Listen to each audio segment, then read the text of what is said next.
Hola queridos amigos, bienvenidos a otro capítulo de Contracara, aquí por TLV1, toda la verdad primero. Como siempre agradecemos a todos los que nos siguen, nos difunden, nos acompañan semanalmente, gracias de verdad. También agradecemos a todos los que colaboran con TLV1. La colaboración de ustedes es indispensable para que podamos seguir en el aire. Colaborar es importante para TLV1 y poder llevarles, como siempre hacemos, toda la verdad. Transmitimos a través de nuestra página web www.canaltelev1.com, debajo de este programa las redes sociales que nos mantienen diariamente en contacto y como siempre ponemos este programa bajo la protección y advocación de la Virgen de Guadalupe, Reina y Señora, Emperatriz de América. Le pedimos con la Virgen de Luján que nos proteja, nos guíe por el camino del bien, la verdad y la belleza que tanto necesita nuestra patria y nuestra Hispanoamérica. Programa de hoy, vamos a tocar un poquito, hemos tratado con el licenciado Carlos José Haga un tema sobre el tema nuclear argentino, ¿no? ¿Cuál es la historia del desarrollo nuclear en la Argentina? ¿Cómo fue el proceso atómico? ¿Cómo se crea, ¿no?, la Agencia de Energía Atómica? Y al mismo tiempo quedó pendiente porque había muchos temas que tenían que ver con el tema mundial, ¿no? Cómo nosotros proveíamos de materia prima, ¿no es cierto?, a países, como también tecnológicamente nos fuimos fuertes, nos fuimos quedando, ¿no es cierto? Planteó que Corea ya estaba bastante más adelantada que nosotros cuando estaba atrás nuestro en aquella época. Bueno, hoy vamos a tocar un poquito más que tiene que ver a la parte global, ¿no?, parte mundial, ¿no?, el origen de la bomba atómica, ¿no es cierto? ¿Qué pasa después de 1945 cuando se hace la prueba nuclear sobre Nagasaki y Hiroshima, ¿no?, en Japón?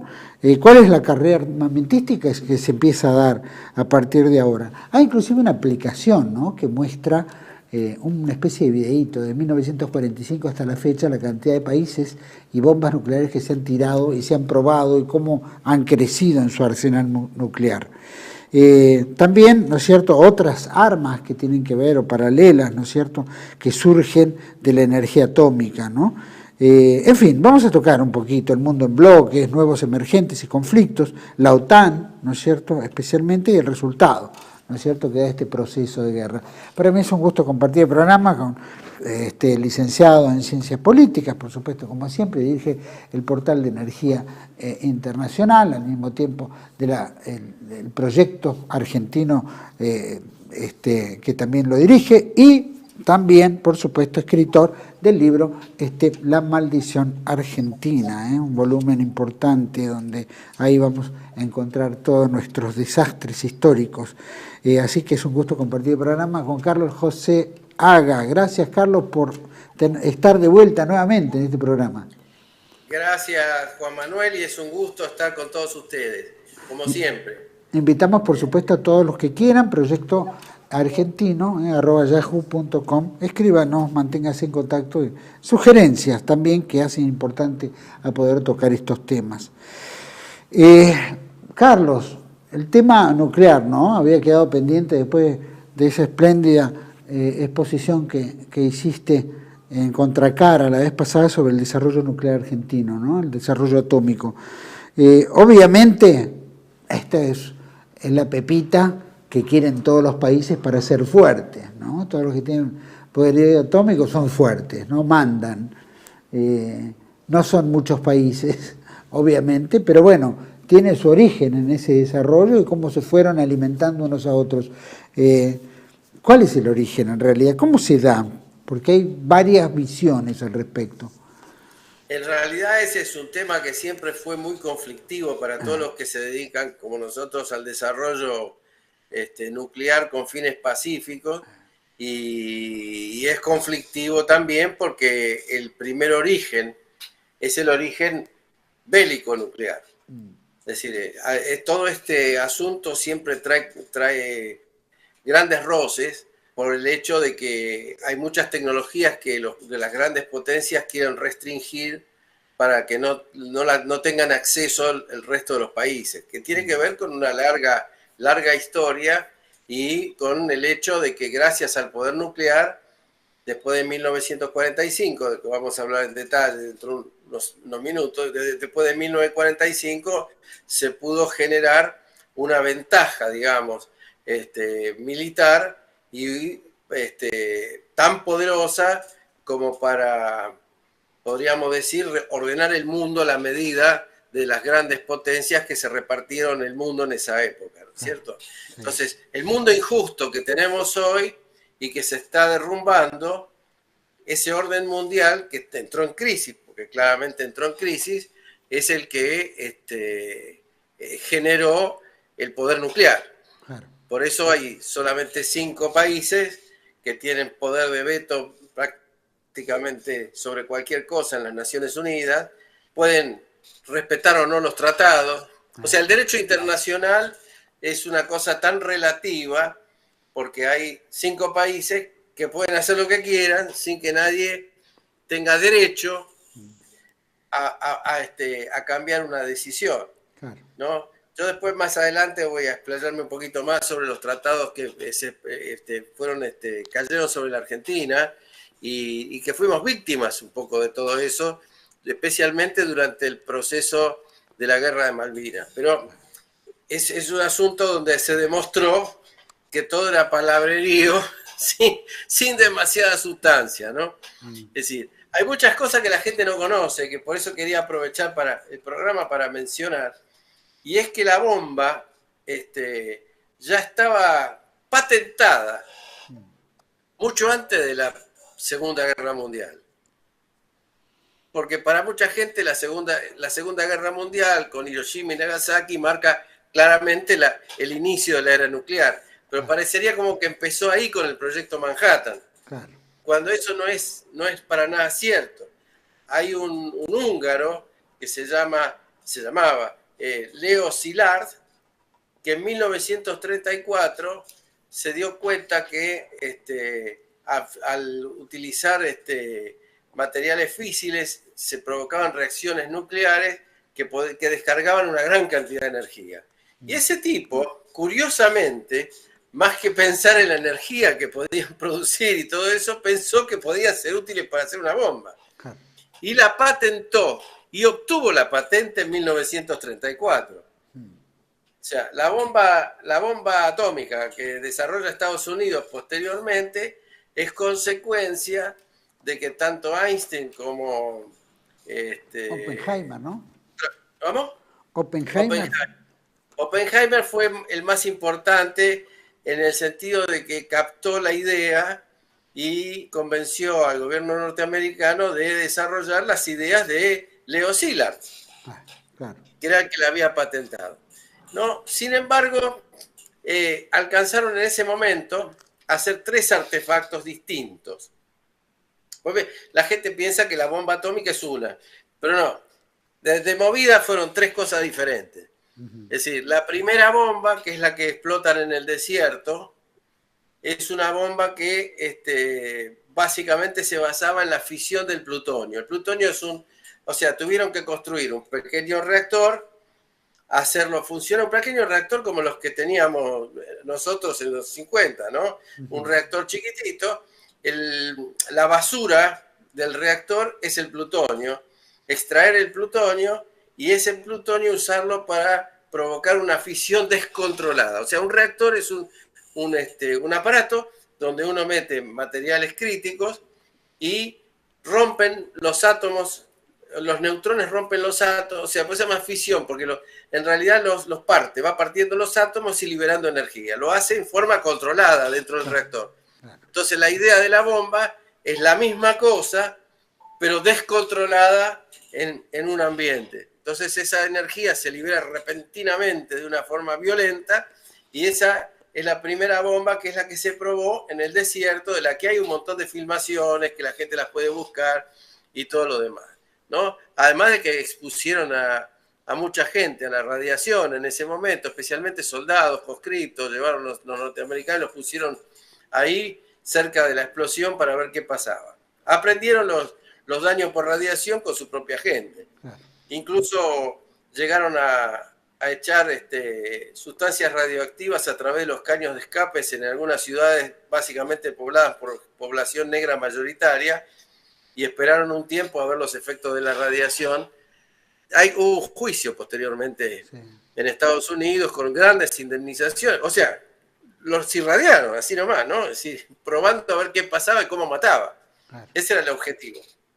Bueno, Después la siguiente bomba, que es la que tiran en Hiroshima, es una bomba ya no de plutonio, sino de uranio, ¿no? Y esta es un poco más grande, tiene 15 kilotones. Que los kilotones son una medida equivalente a toneladas de TNT, digamos, porque en esa época la medida era el TNT. Un explosivo se le daba por el poder que daba un kilo, una tonelada o 10 toneladas. Esto tenía 15 kilotones. Y es la que tiraron en Hiroshima. Y después enseguida tiraron la tercera artefacto que habían construido, que estaba haciendo un sistema doble. Ya este era un salto, fíjate que en muy poco tiempo, porque estamos hablando de meses, claro, cambiaron de tecnología. Entonces ya no era una bomba que tenía un explosivo convencional y una carga de plutonio que hacía fisión así descontrolada en la atmósfera, sino que ahora tenían un explosivo convencional que hacía explotar una carga de plutonio que a su vez accionaba una carga de uranio. Entonces esta bomba, que es la de Nagasaki, llega a ser de 25 kilotones, o sea, era casi el doble de la bomba de Hiroshima. O sea, la de Nagasaki fue mucho más potente. Bueno, entre las dos mataron a 350.000 personas en un instante y después murieron varios millones más como consecuencia de la radiación, las quemaduras y bueno, y otras cosas. El poder atómico que vieron todos los demás contendientes, porque la guerra estaba casi cocinada ya para esa altura, los que vieron ese despliegue que hizo Estados Unidos, ya entraron en una carrera armamentista, ¿no? Debido a que veían como que Estados Unidos se estaba quedando con una ventaja militar importante, ¿no? Y que podía pretender ser un país hegemónico muy, muy rápidamente. Sin embargo, no contaron con un pequeño detalle. En Los Álamos, donde estaba el supersecreto Proyecto Manhattan, tenían un montón de espías rusos. Y los rusos, a los 4 años, más o menos en el 49, hacen explotar su primera bomba atómica, idéntica y copiada a la que tiraron en Nagasaki, los americanos. Pero esto duró poco tiempo. Digamos, duró poco tiempo porque los rusos enseguida detonaron una bomba, 2 años después, en el 51, detonaron una bomba mucho mayor, de 38 kilotones, con tecnología mejorada por la Unión Soviética. Con lo cual, se le adelantaron a los Estados Unidos en el poder explosivo, sorpresivamente, ¿no? En el 51 ya los rusos estaban adelante, ¿no? Estas son cosas que mucha gente no conoce. Sí, es parte de la historia real, concreta, pero mucha gente no conoce porque estamos acostumbrados a las versiones hollywoodenses, donde los americanos son perfectos, siempre ganan, un solo americano mata a 200.000 personas con una pistola 22, esas cosas que se ven en la televisión. Pero la realidad es que los rusos se le adelantan. Y así comenzó la Guerra Fría. Porque entonces ya no era Estados Unidos, sino también Rusia, la que disponía del arsenal nuclear de alto poder que se había desplegado. Un año más tarde, con la ayuda americana, enseguida la consigue tener Inglaterra. En 1952 los ingleses replican el proyecto y tienen su primera bomba atómica. Y luego Francia, que Francia estaba muy crítica con respecto a Estados Unidos y la relación dominante a través de Inglaterra sobre toda Europa, también hace un esfuerzo muy grande y logra en 1960 hacer su explosión nuclear. Y por último China en 1964. Es decir, todo cambia de concepto. O sea, de las bombas, ya en esa época nadie hablaba de la bomba de fisión, sino que todos hablaban de la bomba de fusión. Es decir, la bomba de fusión reacciona no solo con el uranio, sino que reacciona también con el hidrógeno y con cargas de litio, básicamente. O sea, ya tiene otros elementos químicos para tener los radioisótopos y los neutrones necesarios para desencadenar el fenómeno. A eso se le llamó en su momento la bomba H, que es, por supuesto, mucho más potente, mucho más potente que las bombas A, que es la bomba atómica que se conoció en Hiroshima, Nagasaki, inclusive que la rusa, ¿no es cierto? Estas bombas primarias fueron las A, y estas otras que se empezaron a desarrollar a partir de ahí son las H, o sea, de una capacidad explosiva mucho mayor. Yo pediría ahí, si pasamos la imagen 1, vemos los distintos radios de acción de cada una de esas armas. Es decir, es una cosa circular muy interesante, porque la más chiquitita del medio es la bomba que se arrojó en Hiroshima. Y después tenemos las más grandes, que son las que vinieron a ser cuando empezó la termofusión. Entonces le pasaron a llamar armas termonucleares.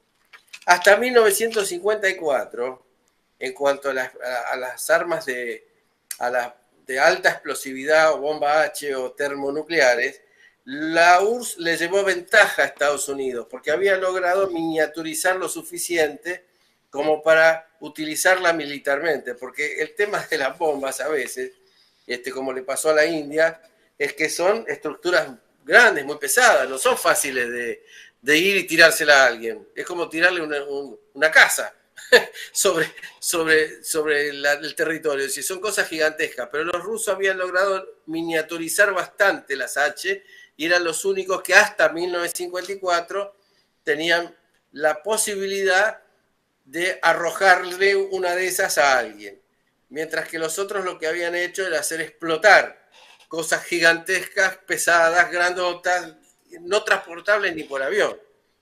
Es decir, era una cosa que, ¿no? Hasta 1954. En 1954, que se combina todo esto con la carrera espacial y la cohetería, empiezan ambas partes a tener la capacidad de lanzarse a la distancia estos artefactos, ¿no? Estas cabezas nucleares, que no son ni múltiples, son simples, ¿no? Hasta ahí eran simples. En 1945, bueno, todo esto sirvió para ordenar el mundo a la medida de estas potencias, que son las 5 que mencioné en principio, ¿no? que llegaron hasta 1964. Todo esto siempre fue discutido por todo el resto de los países, pero no le dieron ni 5 de bola. Sí, porque en realidad la idea era que estos 5, como tenían la bomba, vamos a decir así, tenían el derecho de mandar sobre el resto y de asignarse los roles que quisieran. O sea, y la historia lo demuestra. Estados Unidos invadió cuanto país quiso, Rusia en su momento, y Rusia no, quiero decir, la URSS invadió una cantidad de países también, participó en un montón de guerras, o sea, y los chinos hicieron lo mismo en su momento en Corea, en otros lados. O sea, es evidente que todo esto, los franceses, por supuesto, afirmaron su colonialismo en el África, lo mismo que los ingleses en otras partes, ¿no es cierto? Esto lo fueron haciendo porque tenían, digamos, la hegemonía y formaban parte de este grupo privilegiado de naciones que decidía hacer lo que quería, y los demás no podían hacer nada para oponerse, básicamente, no tenían el derecho, o sea, les caía el derecho en contra, ¿no? El derecho de la fuerza, en último caso. Bueno, después, la distribución de los armamentos los armamentos fueron creciendo en esta carrera, fueron creciendo en poder explosivo y en cantidad.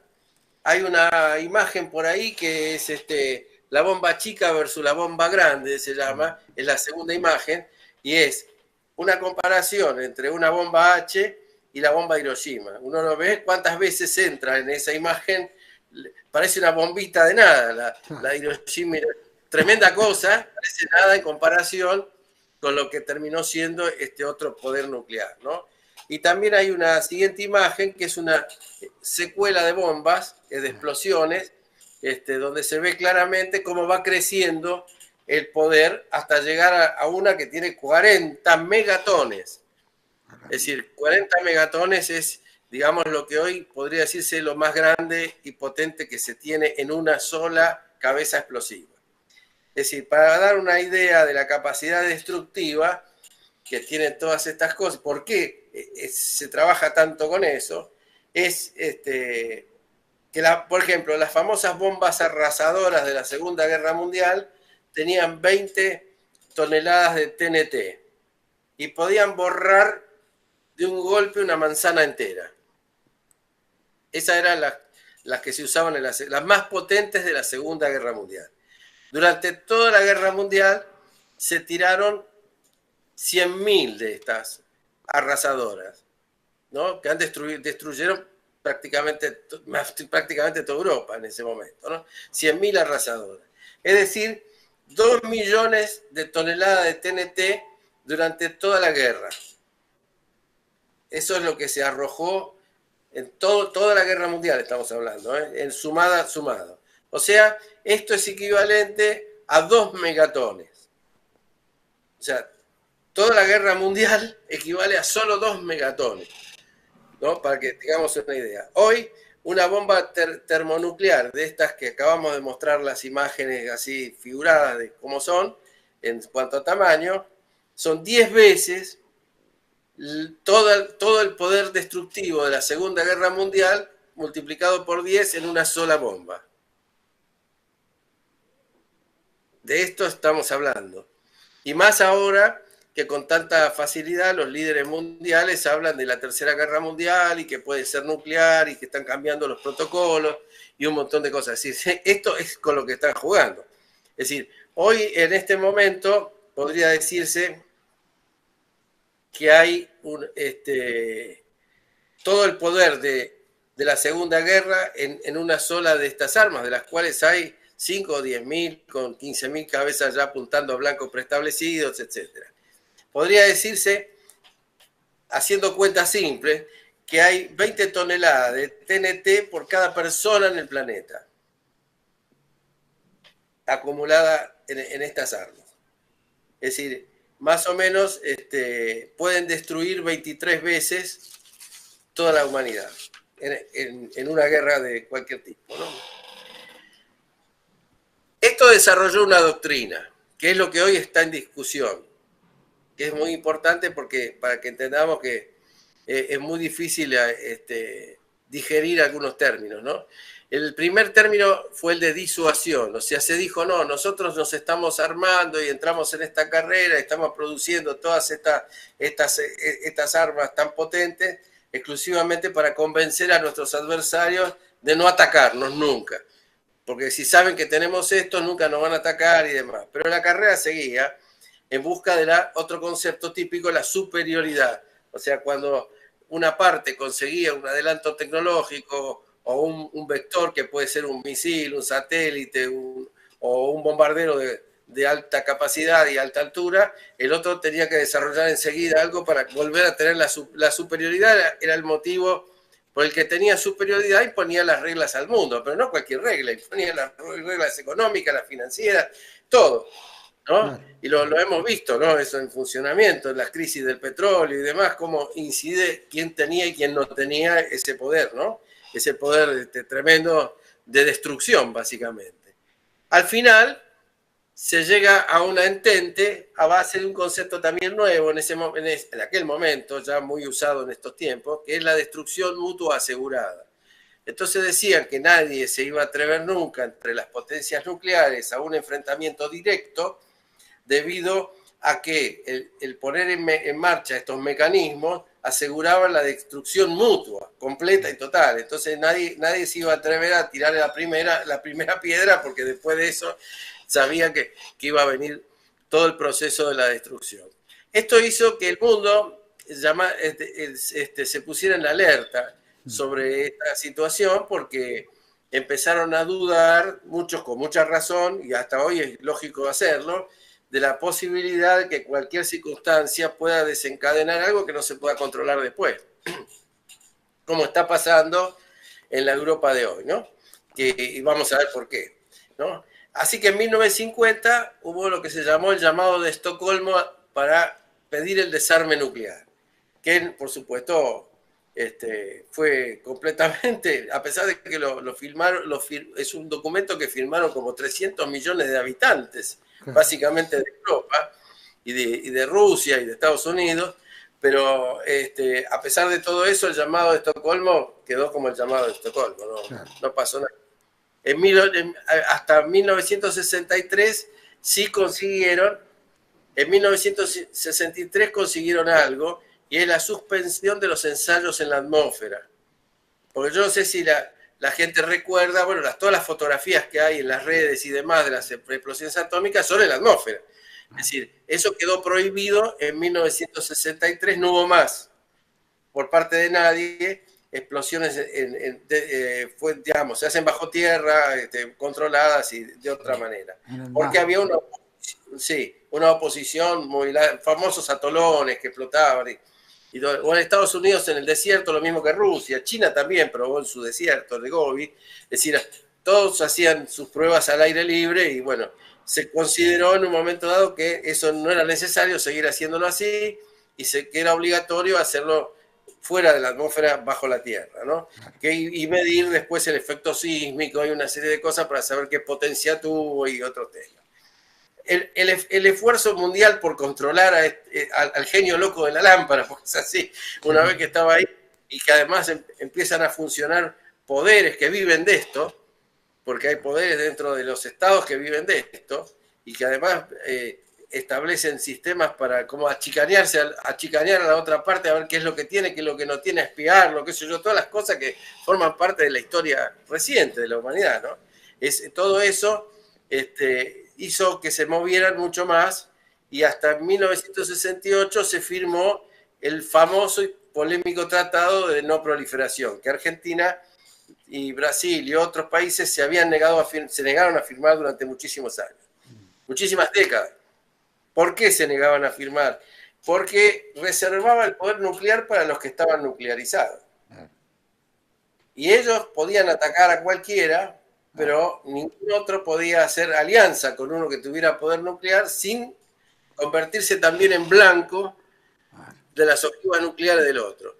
Y así quedó el tratado, en realidad. Y además impedía el desarrollo de las tecnologías llamadas sensibles. Y ahí viene el problema para la energía atómica, como energía, no como arma. Es decir, ¿por qué? Porque hay un montón de tecnologías que ellos le llaman de uso dual. Por ejemplo, el enriquecimiento del uranio está prohibidísimo, el agua pesada está prohibida, hay un montón de desarrollos que son indispensables para hacer energía nuclear y queda todo prohibido bajo el tratado y lo ponen bajo salvaguardias internacionales, le ponen cámaras, le van a hacer la contabilidad radiológica para que no desvíen ningún elemento físil hacia ningún armamento. Y lo mismo que después se queda bloqueado el desarrollo de otras cosas que sí son para la defensa, pero no son armas nucleares, como pongamos el caso de los submarinos, porque los submarinos nucleares tienen que tener un combustible enriquecido. Y como el enriquecimiento está prohibido, luego no puedes tener el combustible para el submarino, no puedes hacer el submarino. Y así siguen las cosas en ese rubro. Hubo algunos países que, por supuesto, nunca lo firmaron y alguno que se retiró. El caso de un país que se retiró es Corea del Norte. Corea del Norte estaba dentro del tratado, pero se retiró. Y hoy es una potencia nuclear que tiene unas 60 bombas, 80 bombas, no se sabe muy bien. Otros nunca lo firmaron, por ejemplo Israel, donde dice que tiene más o menos 90, 80, 90 bombas también. Y después están la India y Pakistán, que no lo firmaron y tienen unas 150, 180 bombas cada uno. Todos estos, en realidad todos los esfuerzos por evitar la proliferación fueron relativamente frustrantes para el mundo, porque querían provocar el desarme nuclear. Y algún desarme hubo, pero el desarme vino cuando se dieron cuenta de dos cosas, las dos potencias dominantes que manejan el 90%. Claro. Cuando ellos se dieron cuenta que se habían excedido y que tenían 23 veces la posibilidad de destruir el planeta, ambos dijeron, y estamos manteniendo estos arsenales, porque los arsenales nucleares son difíciles de mantener, porque el material físil decae. Como decae el reactor, decae. Entonces hay que estar haciendo siempre actualizaciones, reponiéndole cosas. Es decir, lleva una inversión fenomenal, porque una central atómica es una cosa cara, pero un artefacto, miniatura, que tiene que estar todo el tiempo actualizándose, que le cambia las cabezas por cabezas nuevas y todo. Es decir, es toda una cosa casi interminable y que era una sangría económica fortísima, porque las Fuerzas Armadas no eran solo nucleares. O sea, deberían hacer preferían hacer submarinos, aviones, portaaviones, tener una fuerza de despliegue militar más importante que seguir manteniendo estos arsenales a costo tan caro. Entonces hicieron una reducción. Esto vino con los tratados del SALT, básicamente, entre Estados Unidos y la Unión Soviética. Entonces dijeron, bueno, vamos a bajar el número de cabezas. Entonces, en vez de tener 40.000 cabezas, tengamos 20.000.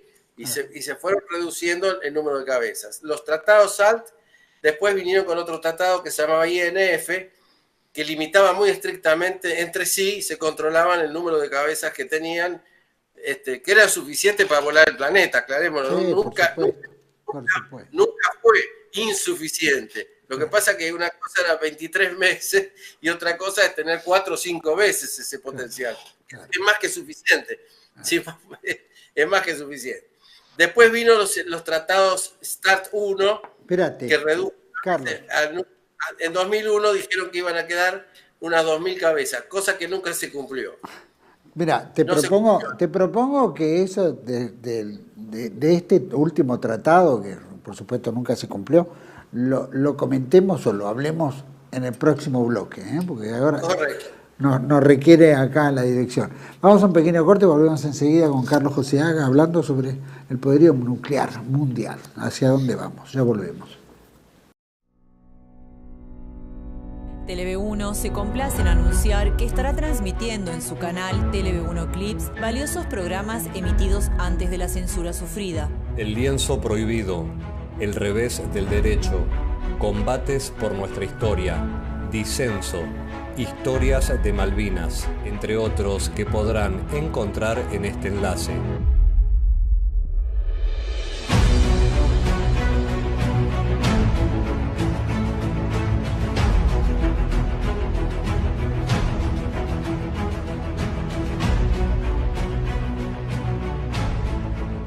Agradecemos su aprovechamiento y difusión. Bienvenidos a CEPA, Centro de Estudios del Pensamiento Americano.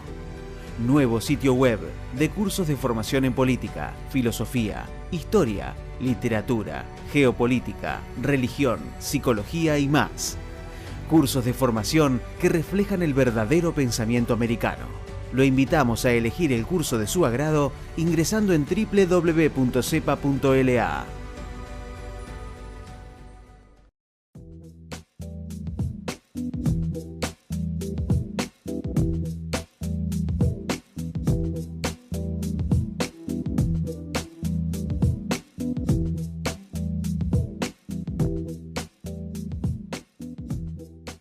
Decir siempre la verdad primero tiene un precio.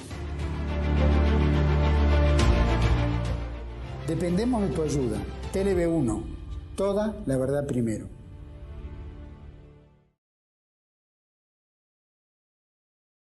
Estamos de vuelta con don Carlos Joseaga hablando sobre el tema del poderío nuclear. Hablabas del último tratado, ¿no es cierto?, que al final no se cumplió, como la mayoría de los tratados, ¿no?, que es mirarse entre ellos para mí, es decir, entre ellos mirar a los otros que no crezcan, ¿no? Es un poquito así la temática, ¿verdad?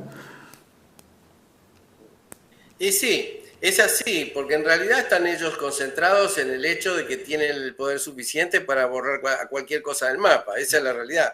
Ahora, después del START 1, vino el START 2, que bajaba a 1.500 cabezas a 1.500 ojivas para cada uno de los dos. Tampoco se cumplió del todo. Prohibían la militarización del espacio, cosa que hoy se duda mucho que no esté militarizado el espacio, porque para guiar todas esas cosas se necesitan satélites, un equipo para hacerlas precisas, ¿no? Porque no es como antes. Digamos, Hiroshima y Nagasaki es un avión que lleva una bomba, la suelta sobre un objetivo y se sale rajando a toda velocidad. Esto fue Hiroshima y Nagasaki. Ahora son cosas de alta precisión y hay varias clases. Por ejemplo, están los ISBM, que son los misiles balísticos intercontinentales. De esos, el único que se sale de la regla es Corea del Norte, que tiene para alcanzar todo el mundo menos América del Sur. Mira. la capacidad. No alcanza, la capacidad de sus cohetes no alcanzan. Si quisiera tirar a América del Sur, no, pero América del Norte sí, y toda Europa, por supuesto que sí. Australia lo tiene al lado, bueno, hay un montón de lugares donde podría llegar. Después están las tácticas, las que están en submarino, las lanzaderas aéreas, y después están las lanzaderas espaciales, ¿no? Que son cosas, a partir de ahí desarrollaron otras armas que fueron muy polémicas. Por ejemplo, la famosa bomba neutrónica fue una cosa muy polémica, desarrollada básicamente por Estados Unidos, que mata toda la vida menos las cosas, no rompe nada, ni un vidrio, pero mata todo lo que esté vivo. Contaminante. Es contaminante puro, es decir. Claro, son neutrones que se disparan y los neutrones destruyen los tejidos, entonces todo lo que esté vivo se va a morir. Eso es indudable. Lo que pasa es que esta arma medio se dejó como muy secundariamente, porque en algunos casos se demostró que no mataba de inmediato. Entonces alguno en la OTAN dijo, bueno, pues si nosotros le tiramos esto a los tanquistas rusos, y los tanquistas rusos saben que en 48 horas se van a morir, estos tipos van a destruir cuanta cosa se les cruce por el camino antes de morir. No, es decir, porque saben que están condenados. Y después están las bombas de pulso electromagnéticas, que se han utilizado incluso contra algunos objetivos en esta guerra que está en marcha. La usaron los rusos, la habían usado antes los americanos en la guerra de Yugoslavia, que tiende a destruir el sistema eléctrico. Es una bomba electromagnética que hace que todas las centrales eléctricas y todas colapsen, las líneas eléctricas, todo colapse, así se queda todo destruido. Y después están las famosas bombas de oscurecimiento, le llaman de oscurecimiento porque es para que el enemigo no vea y no pueda defenderse de un ataque misilístico así nuclear. Le bloquea los antimisiles. Entonces bloquea todo ese sistema. Por eso le llaman de oscurecimiento. Y por último está la bomba de los pobres, que se le asignaba, se asignaba que Irak y otros estarían trabajando en eso. La bomba de los pobres es una cosa rudimentaria, que es poner radioisótopos en una bomba y tirarlo. Es decir, entonces vos le lanzás un montón de radioisótopos, qué sé yo, por todas las calles, por todos lados, le damos bombas sucias porque en realidad los radioisótopos esos son radioactivos, causan mucho daño a la salud y todo lo demás, pero sí es absolutamente indiscriminado. De esto siempre se habló como una posibilidad muy grande que la tengan los grupos terroristas, porque se pierden muchos radioisótopos normalmente, inclusive. Así que todo un problema. El asunto ahora que viene a ser problemático es la relación entre Rusia y la OTAN, a partir de lo que era la OTAN originariamente. Yo tengo ahí una imagen que hay que verla. Acá no es cuestión de discutir quién tiene razón. Acá santo no hay nadie. Sí, seguro.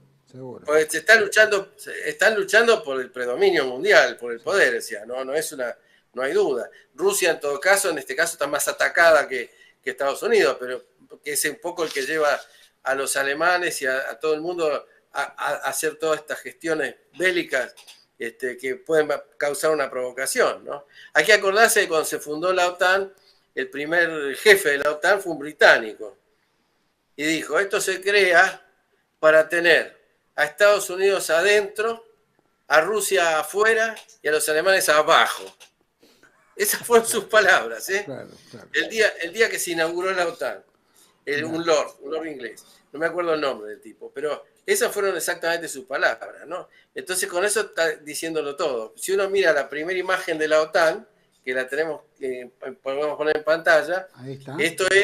Esto era el primer pacto que terminó siendo las dos alianzas enfrentadas durante la Guerra Fría, durante todo este proceso de creación o de utilización de la tecnología nuclear con finalidad militar, ¿no? De un lado y del otro. Esto era, digamos, originariamente el equilibrio del terror, como se llamó en ese tiempo. O sea, acá está demostrado, bueno, nos podemos destruir mutuamente, totalmente, y tenemos una alianza, y ahí está como una raya que marca que se llamaba la cortina de hierro en su momento.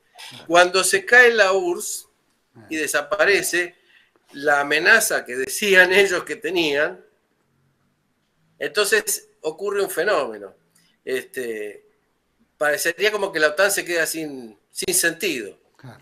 Pero lo que hacen es empezar, hay un plan en Estados Unidos, dicen, bueno, ya esto se cayó la URSS, ahora vamos a avanzar sobre todo el mundo y lo vamos a dominar. ¿Pero por qué pasa esto? Porque prácticamente ya desde los 90 habían empezado a emerger la India, China, Brasil.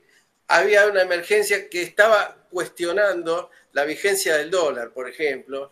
Empezaban a aparecer países que los desafiaban y aparte aparecieron otras potencias nucleares que no estaban previstas en el tratado y que no tienen asiento en el Consejo de Seguridad. Claro. Como el caso de Corea, Pakistán, Israel, todos estos, ¿no? Sudáfrica tuvo armas nucleares, pero después la desactivó. O sea, Sudáfrica es un caso atípico, o sea, porque llegó a las armas nucleares. Argentina es un país que se lo considera con capacidad nuclear, pero sin armas nucleares, porque tiene la capacidad de hacerlas, pero nunca tomó la decisión de desarrollar armas nucleares. Claro. Eso es así. Sí quiso hacer un submarino, que ya sabemos cómo terminó, y quiso hacer un vector, un misil en falda del Carmen, que es el Cóndor, que sabemos también cómo terminó. Entonces, todo esto, digamos, la Argentina nunca hizo mucho esfuerzo. Sí hizo algún esfuerzo menor con el tema del submarino. Digo menor porque ponían plata en un mini reactor compacto y sí logramos el enriquecimiento del uranio, lo que está en este régimen está prohibido, pero lo hicimos. Una vez que está hecho, así que no hay nada que discutir. Y sí tenemos la capacidad tecnológica, si quisiéramos hacer una bomba la podríamos hacer, no hay ninguna duda. Eso, todos los países nucleares que pueden hacer un reactor y que tienen los medios y pueden enriquecer el uranio, si se pusieran en un plan militar lo podrían hacer. Y con Brasil se llegó a un entendimiento y una creación de un organismo conjunto de contabilidad radiológica, porque ninguno de los dos quería firmar el TNP así como venía, por estas razones. Pero todo eso fue más o menos cierto hasta la Guerra de las Malvinas. O sea, cuando aparece la Guerra de las Malvinas, Inglaterra despacha al Conqueror, famoso, el que hundió al crucero General Belgrano, con armas nucleares listas para disparar. Y amenaza con bombardear la ciudad de Córdoba durante el conflicto. Todo eso quedó registrado por la denuncia que hizo en ese momento el almirante Carlos Castro Madero, ante los organismos mundiales, porque se suponía que si estábamos desnuclearizados no nos deberían ni amenazar y mucho menos desplazar un arma y apuntarle a una ciudad. Claro. Era una cosa que no se podía, teóricamente no se podía, pero ahí se demostró cómo es el sistema internacional del real. Es decir, estos estaban en el Consejo de Seguridad y les importó un bledo. Por eso el general Haig, que era en ese momento asesor de seguridad nacional del presidente norteamericano, y venía durante la guerra, porque claro, era un problema más para Estados Unidos que para nosotros. Nosotros estábamos en guerra. Finalmente era un enemigo que nos amenazaba, pero para Estados Unidos era que su regla de oro, que manejaban ellos todo y que eso estaba prohibido, los ingleses se lo estaban pasando, ya sabemos por dónde. Sí, tal cual. Este es todo un tema, a pesar de ser miembros de la OTAN, socios políticos, socios militares, a los yanquis muy bien, muchas gracias, no les hizo la desobediencia en ese momento de despachar un submarino y amenazar, además claramente que iban a bombardear. O sea, si Inglaterra perdía la guerra, la ciudad de Córdoba iba a volar por el aire, más o menos eso es la frase. Porque es la frase típica, es lo mismo que pasa ahora con el avance de la OTAN, que si pasamos al siguiente gráfico, vemos que pese a que habían prometido a los líderes, ex líderes soviéticos, que no iban a avanzar en el territorio del Pacto de Varsovia, pese a eso, se fueron metiendo dentro de la OTAN. Bueno, el límite que había interpuesto en su momento Rusia era que Ucrania no. Los demás no le importaba que fueran miembros de la Unión Europea, no le importaba todo eso, pero Ucrania no, porque Ucrania lo consideran demasiado cercano y que con armas tácticas o de estos tipos o de cualquier tipo nucleares podrían afectar las ciudades rusas y una serie. O sea, es una amenaza directa, eso es lo que cree. Y por eso dice, si ustedes hacen esto, llegan a la Tercera Guerra Mundial. porque ellos en todo el caso, bueno, y ahí empiezan a cambiar las doctrinas nucleares. Este es el problema de hoy.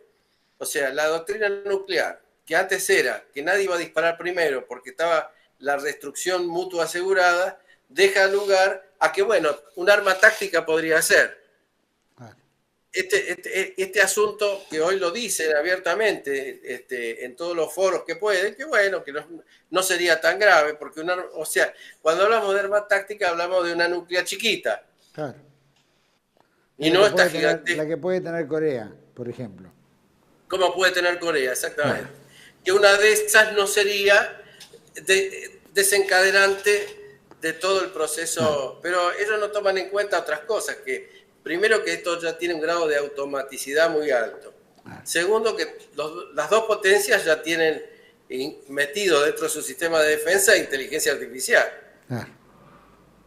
Una vez que esto empieza, yo no sé hasta dónde se puede detener. Claro. Este es el problema de hoy, digamos, tenemos realmente una irresponsabilidad globalizada en el poder mundial asombrosa, ¿no? Y las elecciones americanas vinieron a ponerle un poco de nafta a ese incendio. Y en este momento, por eso a Trump, que dijo que iba a terminar con ese asunto y que iba a parar la guerra y todo eso, le terminaron volando una oreja, ¿no? Claro, claro.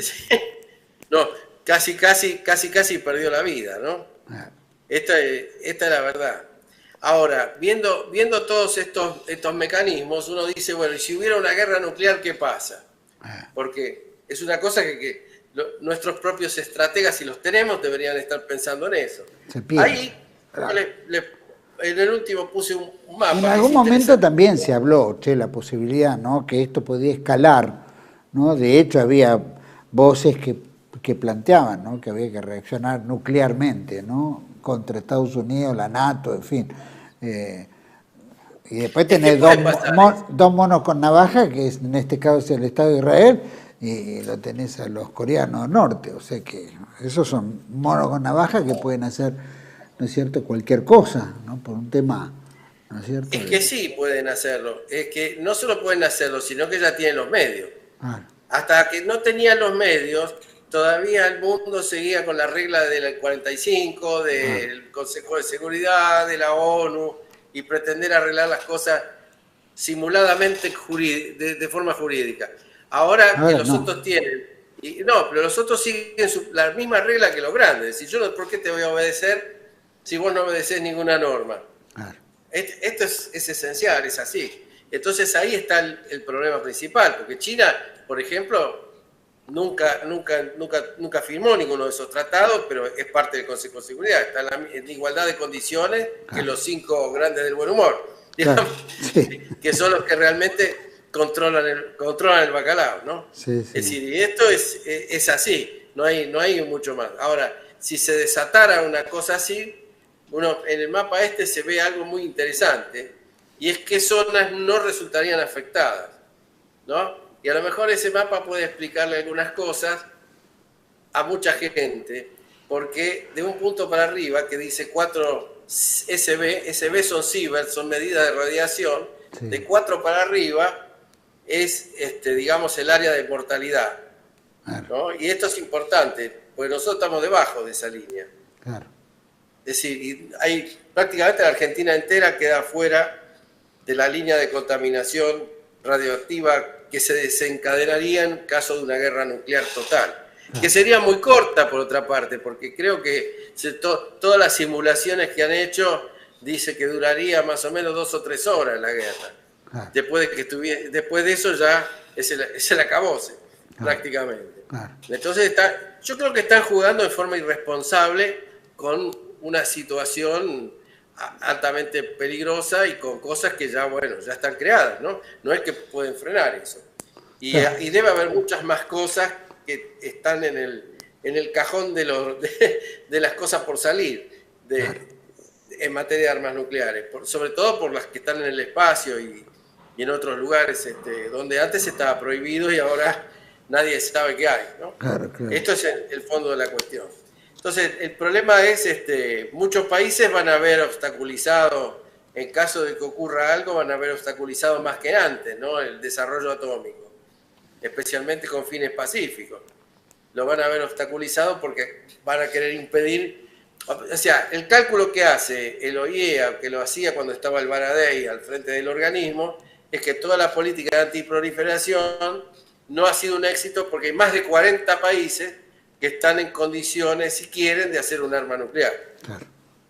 Entonces, toda la política de no proliferación, de presión sobre los de planes nucleares, de tratar de controlar, de vigilar, de ponerle cámaras, de sancionar, todo lo que se hizo, mucho nos sirvió. Claro. Primero porque los que están arrastrando el mundo hacia una situación de fricción y de conflicto posiblemente nuclear son las dos grandes potencias, o sea, los que se supone estaban encargados de la paz. Estos dos son los que están arrastrando al mundo, ¿no? No son los chiquitos, porque si uno diría es Corea del Sur el que se volvió loco, como decías vos, y atacó a Japón, claro, por decir algo, podría ser que se sale del libreto, pero lo que se sale mucho más del libreto es que los autores de las doctrinas de la seguridad global, la doctrina del terror, de la destrucción mutua asegurada y de la disuasión, estos dos son los que se están provocando prácticamente cada día y llevando un pasito más el conflicto al riesgo de un desastre completo de orden planetario, ¿no? Porque esto es un desastre. Ahora, ¿cuánta gente podría morir? Y se calcula que el 68 al 70% de la población mundial.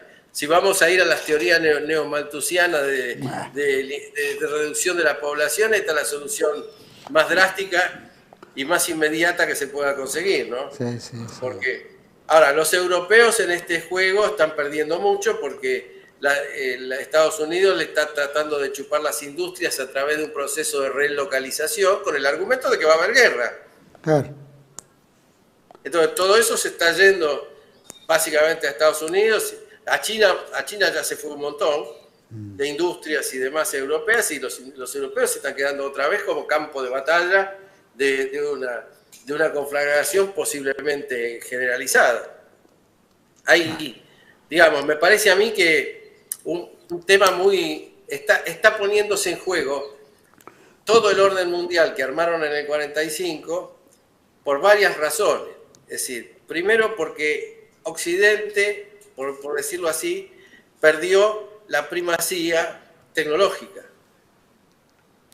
Este es un problema. Antes tenía supremacía tecnológica, no solamente en las armas, sino también en todo. Entonces, la perdió. O sea, los chinos hoy tienen más patentes, tienen más desarrollo tecnológico, tienen mejores cosas en algunos casos.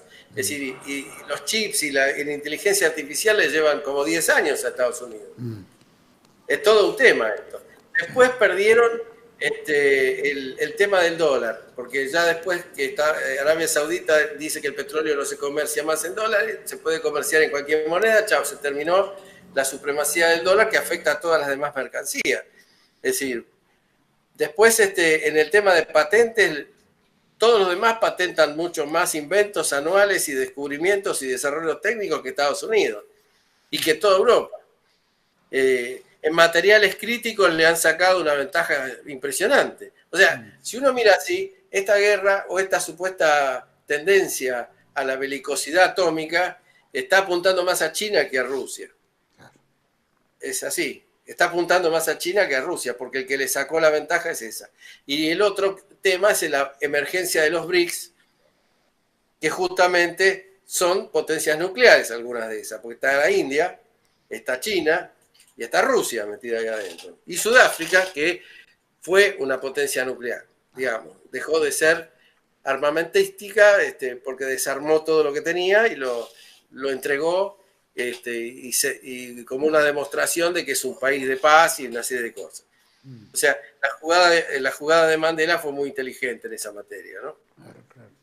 Bueno, así no hubiera sido de otra manera, ¿no? Si hubiera estado el gobierno todavía del apartheid, ¿no? Previo a Mandela, ¿no? Se hubiera mantenido firmes.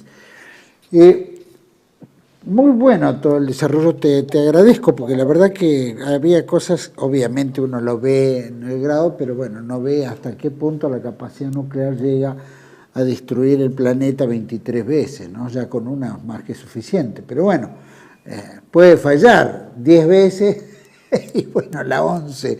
Y si fallan 20, está la 21, ¿no? Bueno, es preferible que no lo intenten, pero no. el problema es para los países como nosotros, que vivimos realmente en una nube, sometidos, no estamos pendientes de estas cosas. Porque cuando nuestro presidente dice yo me voy a aliar con Estados Unidos y con Israel y voy a hacer, es exactamente lo contrario que lo que aconsejaría cualquier manual de lógica en esta materia. Porque si dicen que cualquier aliado de un país belicoso y portador de armas nucleares es un objetivo válido, quiere decir que solo las declaraciones nos alcanzan para que nos estén apuntando con estas cosas. Claro. Y yo no sé si uno o varios. Es así. Hay una pregunta. Yo no sé si... Sí. Vos hablabas ahí que, bueno, obviamente en la guerra de Malvinas los ingleses mandaron un submarino nuclear que sí, efectivamente, que es el que hundió el ARA General Belgrano, ¿no? En esos previos, o por lo menos no sé si en esa época o previo, el embajador ruso visita a la junta militar, ¿no? Y les propone, ¿no? Que, bueno, eso lo cuenta el brigadier Lamidoso, ¿no? Que de alguna manera ofrecieron ayuda o asistencia militar y qué sé yo, y parece que Lamidoso preguntó qué querían a cambio. Bueno, plantearon que querían 2 pavadas, la verdad que eran unas pavadas, ¿no? Entrenar juntos y poner una base, que hoy la da Milei, puso la base, o tenemos con los generalistas la China, en fin. Y no se aceptó, ¿no? Porque, bueno, no querían escalar, porque querían ver. Error estratégico, ¿no? Tremendo, supongo. En esa época sí, un gravísimo error, porque no es lo mismo que esta época, ¿eh? Claro. En esa época las potencias no trataban de evitar la fricción directa. Claro. Acá parece ser que hay una parte que está buscando la fricción directa. Sí. Y ya la tuvieron 3 veces en la historia. Esto es algo que no lo dije antes. 3 veces. Una vez en 1962 fue la crisis de los misiles. Sí. La crisis de los misiles fue muy conocida en su momento, hasta hay películas muy interesantes que no dicen toda la verdad, porque lo que había pasado era que Estados Unidos había puesto misiles tácticos de alcance medio en Turquía, con lo cual alcanzaban el territorio de Rusia. Y Rusia le devolvió la gentileza poniéndole los misiles en Cuba. Claro. Entonces, cuando llegó el momento de la solución, fue muy sencilla la solución en ese instante. Fue, ustedes saquen lo de Turquía y nosotros sacamos lo de Cuba. Y así fue. Así fue. Se retiraron los misiles de Turquía y se retiraron los misiles de Cuba. ¿Por qué? Porque las grandes potencias se cuidaban muy bien, porque estaban cuidando ese orden mundial. Ese orden mundial les servía a los dos. Claro. Que no tenía sentido tirarlo abajo. Ahora el problema que tienen es que el orden mundial hay uno que ya no le está sirviendo. Y está empezando a perder espacio. Es un imperio en decadencia. Y bueno, entonces lo único que le queda son los misiles, los fusiles, las armas, los submarinos. Lo que pasa es que antes el poder, la distribución mundial entre 2 potencias, bueno, eran 2 potencias fuertes, ¿no? Claro. 2 estados. Hoy es un mundo privado, hoy son corporaciones. Hoy son corporaciones, claro. Bueno, con intereses que empujan a cualquiera. Claro, son las que financian, los que ponen, los que sacan, los que hacen ¿no es cierto? Las armas nucleares, las armas en general, ¿no es cierto? Los medios de comunicación, el comercio, mantener el dólar, ¿no? Hoy es otra cosa. Hoy, ¿la podrías evaluar que es mucho más peligroso? Es mucho más peligroso porque los intereses no son homogéneos. Cuando son estados, existe la comunicación entre los estados. Y estaba el teléfono rojo, como le llamaban en Estados Unidos, y había conversación. Sí. Hoy yo no sé si hablan, yo creo que no, porque están en estos... Pero están pasando cosas, ¿no? Es decir, BlackRock se quedó prácticamente con todas las tierras de Ucrania. Sí. El muchacho este que le disparó a Trump hacía avisos de publicidad para BlackRock. Claro. Es decir, hay muchas Y era cosas paisano también. Tengo entendido que era Sí. paisano. Era de Sí, la colectividad sí. judía. Sí. O sea que todo raro en eso. Pero, Y pero bueno, no claro, debe haber actuado pero lo que pasa individualmente. que 2 veces más, además de lo de 1962, hubo 2 momentos en que, por error, estuvo al borde de producirse una guerra nuclear. Y se mencionan muy poco esos 2 hechos. Y fueron 2 ensayos que hizo la OTAN en su momento, que a los rusos los confundió y les hizo creer que les estaban por atacar y pusieron todas las fuerzas en alerta máxima para responder un ataque nuclear. Y estuvo por semanas esto, así hasta que se dieron cuenta de que habían cometido un error de apreciación. Claro. Y que toda esa maniobra que estaban haciendo alrededor de Rusia eran simples intimidaciones de las habituales, espionaje y todas esas cosas. Pero pasó 2 veces eso, después de 1962. O sea que ya hay como ensayos de provocaciones parecidas. Lo que ocurre que ahora no solamente están las corporaciones, está el tema del orden económico internacional. Claro, también. Vuelvo a decirte, perdieron la iniciativa. Cuando perdés la iniciativa tecnológica, perdés la iniciativa productiva, porque que Estados Unidos esté en la crisis en que está, pues está en una crisis fenomenal, Sin duda. es consecuencia de haber perdido todas esas capacidades que antes le permitían sostener todo ese aparato. Ahora no lo puede sostener el aparato, y con el aparato solo, lo único que le queda es la agresión y tratar de sostener su superioridad a través de las armas. Y eso es una cosa extremadamente riesgosa cuando el otro cree o puede llegar a creer que está al borde de perder su existencia. O sea, nadie aprieta el botón si no cree que ya es lo último que le queda por hacer. Lo que pasa es que la guerra nuclear, a las velocidades que trabajan estos misiles, por ahora los llamados hipersónicos los maneja Rusia, pero dentro de 2 años Estados Unidos los va a tener también. Seguro. Entonces, el tema es que se trata de una cosa que llega en menos de 20 minutos a destino. Y una ojiva de esa no tiene una bomba, tiene 12, 13, 14. Claro. O sea, un solo misil, y hoy en día esto está completamente alerta. En este momento yo te diría está todo en alerta. ¿Israel tendrá de esos, tanto con ojivas nucleares? ¿Cómo? Israel. No, Israel no tiene ojivas nucleares. No se lo conoce con capacidad. Tiene unos cohetes que alcanzan unos 3.000 kilómetros, una cosa así.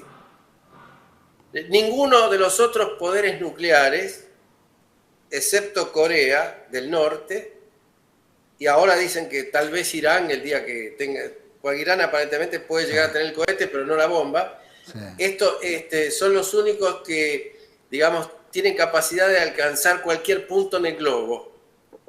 Estos son los únicos. O sea, China, Estados Unidos, Rusia, Corea del Norte y eventualmente el día que Irán. Esos serían los únicos que podrían alcanzar un objetivo en cualquier parte del mundo. Los otros estaban en un programa más bien defensivo. Entonces sus capacidades de vectores alcanzan hasta los 5 o 6.000 kilómetros como máximo. Y eso es así para Inglaterra, Francia y otros despliegues que hay, que son norteamericanos en suelo europeo y en Japón. Es decir, son de corto alcance. No pueden dispararse a muy larga distancia. O sea, son defensivos. Se puede considerar que esos son defensivos. Los únicos que tienen algo ofensivo son el que yo te aprieto un botón de acá y te vuelo en la otra parte del mundo. Claro. Bueno, eso es que también se pueden llamar defensivos, ¿por qué no? Soy defensivo, me defiendo. Pero, no, si pero disparás una borra. Si se disparara un sistema como ese, automáticamente habría una respuesta del otro lado. Inmediata. Mucho antes que lleguen. Mucho antes que lleguen. Sí. Porque están vigilando desde el espacio esto ahora. Sí. No, esto se vigilan mutuamente como quien se está se está apuntando con una mira telescópica, más o menos a la cabeza del otro. Yo le tengo más miedo a Israel por el mero hecho de que Israel no obedece a nadie, aunque Estados Unidos y aparte tiene dominio. En cambio, Corea del Norte es más inofensivo porque Corea se mueve de acuerdo a lo que dice China. Sí. Entonces no va a jugar ni más ni menos, ¿no es cierto?, que lo que hace, que es bravuconadas, un poco mostrar, pero Israel no, Israel es capaz de ir y borrar a cualquiera. El problema es la amenaza que ha hecho de borrar de la faz de la tierra a Irán, ¿no? Por ejemplo. Lo está diciendo, o sea, lo que está diciendo, la amenaza nuclear fue muy clara la última vez, hace una semana o dos, sobre Irán y sobre otros países, ¿no? Especialmente el Líbano y demás. De decir, cuando alguien dice, te voy a borrar de la faz de la tierra en un solo golpe, está hablando de un arma nuclear. Claro, sin duda. No está hablando de otra cosa. Claro, y las tiene. No son armas convencionales. Y las tiene. Las armas convencionales requieren un esfuerzo en la tierra, el despliegue de ejércitos, tanques. Hay que hablar. Si yo digo lo voy a borrar de la faz, y además hablaron de que habían hecho despegar el avión como no sé si le llaman el avión negro o una cosa así, como que habían cargado un arma nuclear en algún avión y lo habían hecho despegar. O sea, Israel es peligroso. Sí. Netanyahu en particular es un tipo peligroso. Sí, bueno. Sí. Siempre el que llega ahí es bravo, ¿no? Y en este caso Netanyahu peor todavía. Carlos, te agradezco muchísimo, la verdad que fue muy, muy valioso este espectro en el cual estamos, ¿no?, embuidos, y bueno, el peligro que podemos correr todos, y aparte el desarrollo, cómo fue creciendo y bueno, hasta dónde estamos hoy. Creo que se entendió, y yo te agradezco muchísimo. Y bueno, espero que para la gente esto que lo saca un poco de la temática, que en realidad parcialmente, porque vos sabés que a todos los que hacemos algo vinculado o trabajamos con la política nuclear, estos temas nos llegan a la fuerza. Porque totalmente. Muchas veces la Argentina, cuando quiso vender un reactor a otros países, estas potencias se presentaron. Claro. Pero se presentaron para decir, no, ustedes no pueden hacer eso. Claro. ¿No? Y la verdad, en ese sentido, teníamos todavía suficiente autonomía y lo hicimos. Sí. De poder podíamos. Poder podemos, ahora que lo claro, pero la amenaza era muy clara. La amenaza era muy clara. Cuando ocurrió el enriquecimiento del uranio, Alfonsín había sido nominado, pero no había asumido el puesto. Y le fueron a contar eso en la casa de un abogado que falleció, que era el abogado de la CONEA, el doctor Martínez Fabini, un abogado radical, de origen radical, muy amigo de Alfonsín, que prestó su casa ahí prácticamente a cuadras de la Comisión de Energía Atómica, y en el sótano se reunieron los científicos y le contaron al presidente electo que Argentina había logrado ese hito. Mirá.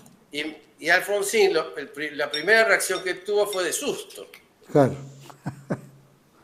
Fue de susto, porque dice, ¿ahora qué van a decir los yanquis? Claro. No, pero ya era tarde. Claro. Ya era tarde, porque no pasó como con el misil Cóndor, que Menem lo encuentra casi listo. Claro. Y lo desarma y lo entrega a Estados Unidos. Porque se lo llevaron. Se llevaron todo. Limpiaron todo. Sí, se llevaron todo. Como se llevaron también el simulador de vuelo tan importante que había acá en la Argentina. Eso también se lo llevaron cuando se hizo la compra por parte de Iberia de aerolíneas, pero ese simulador servía para todo, servía para las Fuerzas Armadas, servía para todo. Lo desarmaron, estaba en Puerto Madero, lo desarmaron y ¡plum!, se lo llevaron. O sea, Argentina, mirá, hay que entender algo. Después de Malvinas, nuestros políticos han sido tan dóciles y tan genuflexos que desarmaron toda la Argentina con tal de sobrevivir ellos 2 minutos más en el poder. No tuvieron ni siquiera la dignidad de decir, bueno, mira, sáquenme si quieren. Pero yo esto No, ninguno. no. Ninguno, una manga de cobardes y payos, todo eso ya lo conocemos y está demostrado el 57% de pobreza. Ya está, con eso te dicen todo, a los tipos les importa nadie, ni siquiera los de acá. No solo no le importa a Argentina, sino les importa ni siquiera a la gente que lo habita.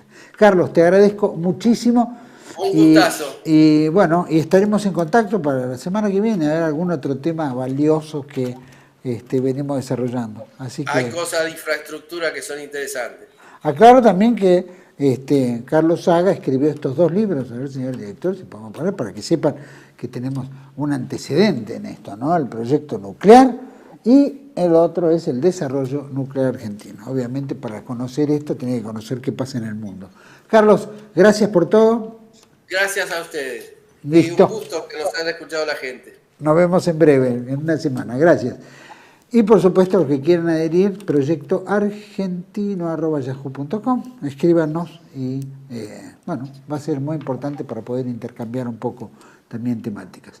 Los esperamos en otra entrega de Contracara, aquí por TLV1. Toda la verdad primero. Gracias.